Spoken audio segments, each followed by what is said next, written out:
1월 9일 새벽 기도의 말씀입니다. 오늘 우리에게 주시는 말씀은 창세기 6장 1절에서 9절까지 말씀입니다. 사람이 땅 위에 번성하기 시작할 때에 그들에게서 딸들이 나니 하나님의 아들들이 사람의 딸들의 아름다움을 보고 자기들이 좋아하는 모든 여자를 아내로 삼는지라. 여호와께서 이르시되 나의 영이 영원히 사람과 함께하지 아니하리니 이는 그들이 육신이 됨이라. 그러나 그들의 날은 120년이 되리라 하시니라.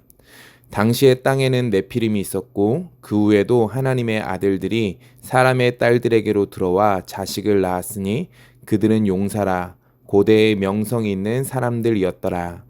여호와께서 사람의 죄악이 세상에 가득함과 그의 마음으로 생각하는 모든 계획이 항상 악할 뿐임을 보시고 땅 위에 사람 지으셨음을 한탄하사 마음에 근심하시고 이르시되 내가 창조한 사람을 내가 지면에서 쓸어버리되 사람으로부터 가축과 기는 것과 공중의 새까지 그리하리니 이는 내가 그것들을 지었음을 한탄함이니라 하시니라.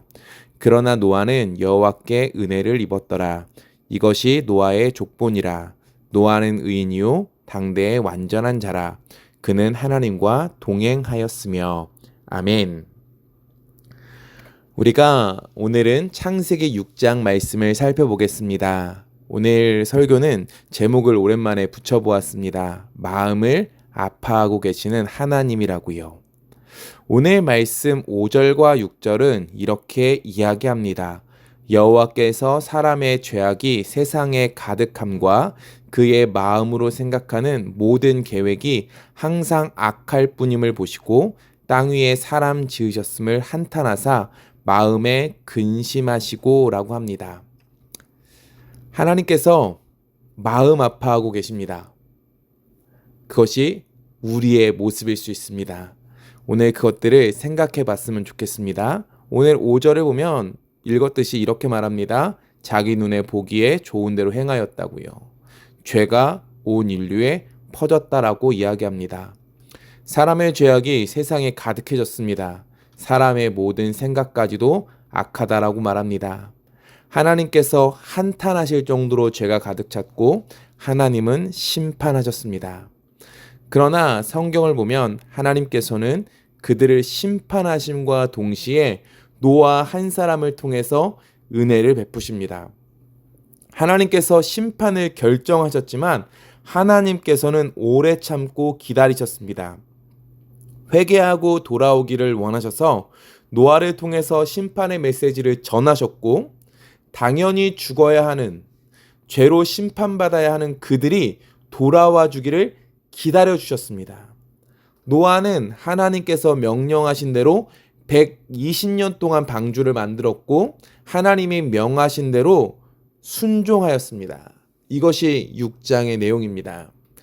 근데 여기서 한 가지를 생각해 볼 것이 있습니다. 그것이 무엇이냐면 하나님은 창조주이십니다.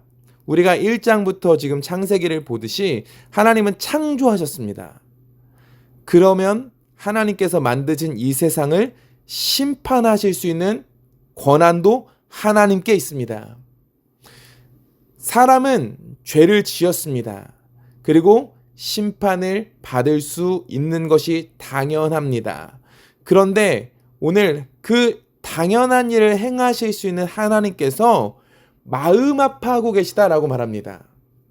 오늘 말씀 보면 마음에 근심하셨다라고 하는데 이것은 히브리어로 아차부, 슬퍼하다, 마음이 아프다, 감정으로 인해 상하다라는 뜻입니다. 그냥 마음이 상하는 것이 아니라 육체적인 고통과 연결되어져 있을 때 이 단어를 씁니다. 창조주이십니다. 전지전능하신 하나님이십니다. 그리고 그분은 심판하실 수 있는 하나님이십니다. 그런데 그분이 인간의 심판을 결정하시면서 마음이 아프셨다라고 말합니다. 무엇이든지 마음대로 하실 수 있는 그분이 왜 인간을 심판하실 때 마음이 아프셨습니까? 하나님께서는 인간과 함께 하시는 분입니다. 마음이 아프시다라는 것은 바로 하나님께서 우리 가운데 함께 하시고 우리 속에 계시기 때문입니다. 하나님은 우리와 멀리 떨어져 계셔서 우리의 마음을 모르고 고통을 모르시는 분이 아니고 우리와 함께 하시며 같이 아파하시는 우리의 아버지가 되시는 하나님이십니다. 오늘 그 하나님께서 주시는 두 가지 메시지를 보아야 합니다. 첫 번째는 우리가 2026년 우리가 시작하는 과정 속에 있는데 죄에 대해서 바르게 평가할 수 있어야 한다라는 겁니다. 오늘 2절은 이렇게 말합니다. 하나님의 아들들이 사람의 딸들의 아름다움을 보고 자기들이 좋아하는 모든 여자를 아내로 삼는지라라고요. 오늘 하나님께서 주시는 첫 번째 메시지는 이겁니다. 죄를 가볍게 여기지 말라는 겁니다. 오늘 6장 2절에 보면 사람들이 자기 눈에 보기 좋은 대로 여자를 취했다라고 말합니다. 이 장면은 창세기 3장에 하와가 선악과를 따먹어 범죄하는 것과 정확히 같은 구조입니다. 보고, 좋아하고, 취하는 것입니다. 이것이 죄의 기본 패턴입니다. 처음에는 별것 아닌 선택처럼 봅니다. 그러나 시간이 지나면 그 선택이 문화가 되고 그 문화가 사람을 무너뜨립니다. 창세기 4장에 라멕이라는 사람이 나옵니다. 그 사람이요, 사람을 죽였습니다. 그런데 그가 그 사람을 죽인 것을 슬퍼하는 것이 아니라 노래로 자랑합니다. 죄에 대한 감각이 완전히 무너져 버렸다라는 것입니다. 하나님께서는 이 세상을 가리켜 이렇게 말하는 겁니다. 모든 혈육 있는 자의 포악함이 땅에 가득하다고요. 가인이 사람을 죽였습니다. 그 뒤로 라멕이 또 사람을 죽입니다. 시간이 지나서 사람들이 죄에 대해서 무뎌졌습니다. 보고 좋아하는 대로 그대로 선택합니다. 그리고 그것을 따라갑니다. 그것이 당연해집니다. 그런데 이것이 노아 시대만의 이야기가 아니라는 겁니다. 우리 안에도 가인의, 라멕의 그 노아 시대의 사람들의 죄성이 우리에게도 있습니다. 로마서 3장 23절은 이렇게 말합니다. 모든 사람이 죄를 범하였다라고요. 죄라는 것은 관역을 벗어나는 것이죠. 우리는 다 하나님이 원하신 길에서 조금씩 또 확실하게 벗어난 사람들입니다. 우리는 이 죄를 짓는 이 모습을 우리는 인식해야 합니다. 우리가 죄인이라는 것을 자각할 수 있어야 합니다. 죄에 대해서 가볍게 여기고 어느 순간 죄성에 무뎌져서 살아가는 그 모습이 있다면 우리는 돌아올 수 있어야 합니다. 우리가 죄인이라는 사실을 언제 처음 자각했습니까? 예수님을 처음 만났을 때입니다. 예수님을 처음 만난 뒤 그분의 사랑을 깨닫고 우리가 얼마나 죄인인지를 보게 됩니다. 그때 기도만 하면 눈물이 나고 그 하나님 앞에 어려서부터 지었던 어떤 시시콜콜한 죄까지 고백하고 그 하루하루 대단치도 않은 그 작은 실수들까지도 하나님께 고백하며 눈물을 흘렸던 것이 우리입니다. 그렇게 하나님을 처음 만나고 그 첫사랑에 사로잡혔을 때 우리는 죄인인 것을 온전히 인식하며 살아갑니다. 그러나 우리가 시간이 지나면 무뎌집니다. 우리 안에 여전히 죄의 본성이 있기 때문에 잊어버리고 살아갑니다. 그리고 또 그것을 언제 깨닫습니까? 고난이 찾아올 때 깨닫죠. 주님, 제가 뭘 잘못했습니까? 하다가 주님 앞에 잘못된 것들이 하나하나 생각나면서 다시 한번 하나님 앞에 엎드리는 것이 우리입니다. 그럼 죄에 무뎌진 우리는 어떻게 해야 합니까? 고난을 달라고 기도해야 합니까? 우리가 그럴 수는 없습니다. 고난이 얼마나 두려운 것인지 알기에 고난을 달라고 기도할 수는 없습니다. 그럼 무엇을 기도해야 합니까? 성령 안에서 새롭게 하시겠다고 하신 그 하나님의 말씀을 붙잡고 성령님의 은혜를 구하는 겁니다. 옛사람이 아니라 새 사람으로 살게 하시는 그 새로운 심령을 허락하시는 그 성령님의 은혜를 우리가 다시 구할 수 있어야 한다는 것입니다. 우리가 2026년 우리가 이 창세기 6장 이 노아의 시대를 바라보면서 우리를 바라보고 죄를 과소평가하지 않는 영적으로 깨어있는 그런 결단이 우리에게 있었으면 좋겠습니다. 우리는 두 번째 메시지를 봐야 하는데요. 하나님께서 마음 아파하심으로써 하시는 메시지가 죄를 가볍게 여기지 말라 이후에 또 있는데 무엇이냐면 은혜를 바라보라라는 겁니다. 하나님께서는 인간의 죄의 심각성을 보셨습니다. 그리고 쓸어버리시겠다라고 작정하셨습니다. 그러나 그 중에 한 사람, 하나님은 노아에게 은혜를 허락하셨습니다. 노아가 은혜를 입었다라고 말합니다. 당시 많은 사람들보다 하나님과 가까운 사람이었던 것은 분명합니다. 6장 9절을 보면 이렇게 말하지요. 이것이 노아의 족본이라. 노아는 의인이요 당대의 완전한 자라. 그는 하나님과 동행하였으며 라고 말합니다. 성경에 의인은 하나도 없다라고 말하는데 오늘 노아는 의인이다라고 말하는데 이것이 무엇입니까? 노아가 죄를 짓지 않고 완벽한 자다라는 말입니까? 아닙니다. 오늘 당대의 완전한 자다라고 말합니다. 노아의 완전함은 상대적인 것이었습니다.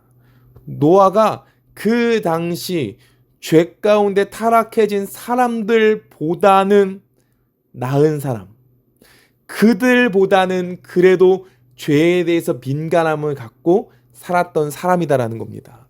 그러나 그 노아도 죄성이 해결된 완전한 사람이라는 것은 절대로 아닙니다. 노아에게도 죄된 본성이 있습니다. 노아도 죄인입니다. 그런데 하나님께서 은혜를 베푸셔서 노아를 사용하시는 것입니다.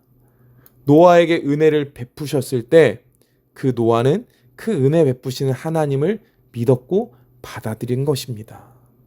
하나님은 포악한 인간을 심판하셨습니다. 그러나 포악한 인간인 노아를 구원하셨습니다. 이것이 하나님의 은혜입니다. 인간의 죄가 심각하지만 하나님의 은혜는 그 죄보다 큽니다. 하나님께서 죄를 심판하시지만 하나님은 그 죄인에게 은혜를 베푸십니다. 은혜는 모든 죄를 덮습니다. 에베소서 1장 7절입니다. 우리는 그리스도 안에서 그의 은혜의 풍성함을 따라 그의 피로 말미암아 속량 곧 죄사함을 받았다라고 말합니다. 우리가 반복적으로 짓는 죄가 있습니다. 우리가 좀 진짜로 짓지 말아야 될 죄를 지었을 수도 있습니다. 그러나 용서받지 못할 죄는 없습니다. 부끄러움은 있으시겠지만 그럼에도 하나님의 은혜 앞으로 나아오십시오. 하나님의 은혜는 그 죄보다 큽니다. 구원의 은혜를 구해야 합니다. 얼마나 죄가 심각한지 깨달으십시오. 그리고 은혜 베푸심이 크다는 것을 기억하십시오. 우리가 창세기 6장을 통해서요, 우리가 보아야 할 가장 중요한 장면은 홍수가 아닙니다. 방주도 아닙니다. 심판을 결정하시면서 마음 아파하고 계시는 하나님이십니다. 하나님은 죄를 모르셔서 참으시지 않습니다. 하나님은 죄를 가볍게 여기셔서 기다리는 거 아닙니다. 너무 잘 알고 계십니다. 그러나 우리를 너무나도 사랑하시기에 아파하시면서도 기다리시는 것입니다. 노아 시대의 사람들은 하나님의 마음이 그 얼마나 아파하시는지 몰랐습니다. 그래서 죄를 가볍게 여겼고 은혜를 바라보지도 않았습니다. 오늘 우리에게도 똑같은 질문이 놓여져 있습니다. 나는 죄를 너무 쉽게 여기고 있지는 않은가? 그래서 하나님의 마음을 아프게 하고 있지는 않은가? 그러면서도 동시에 나는 은혜를 너무 작게 생각하고 있지는 않은가? 그래서 여전히 죄책감 속에 묶여서 하나님께 나아갈 그것을 구하고 있지는 못하고 있는 것이 아닌가? 하나님은 오늘도 우리의 죄 앞에서 마음 아파하시지만 그 아픔보다 더 큰 사랑으로 우리를 포기하지 않으십니다.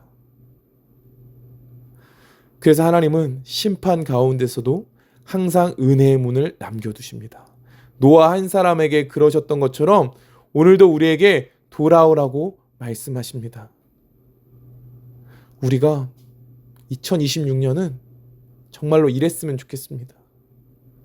하나님을 두려워하기보다 하나님의 마음을 아프게 하고 싶지 않아서 거룩을 선택할 수 있는 우리가 되었으면 좋겠습니다. 죄에서는 멀어지고 은혜에서는 가까워지는 그게 우리였으면 좋겠습니다. 하나님은 아픈 마음으로 우리를 기다리고 계십니다. 그 하나님께 돌아가는 올해가 됐으면 좋겠고 그 하나님 안에서 더 큰 은혜를 누리는 우리가 되었으면 좋겠습니다. 은혜 안에서 살아가시는 우리 태국한인교회 모든 성도님들 되어지기를 간절히 소망합니다. 기도하겠습니다. 하나님 사랑합니다. 우리가 은혜 앞에 있습니다. 우리를 용서하시고 우리의 죄를 보며 마음 아파하시는 하나님 앞에 섭니다. 그리고 우리를 사랑하시는 그 하나님 앞에 서서 그 은혜를 바라보며 하나님의 마음에 합한 자가 되기 위해서 살아가는 우리가 되게 하여 주시옵소서. 오늘 하루도 하나님의 기쁨 되어지는 하루가 되게 하실 줄 믿사오며 감사드리며 예수님의 이름으로 기도합니다. 아멘.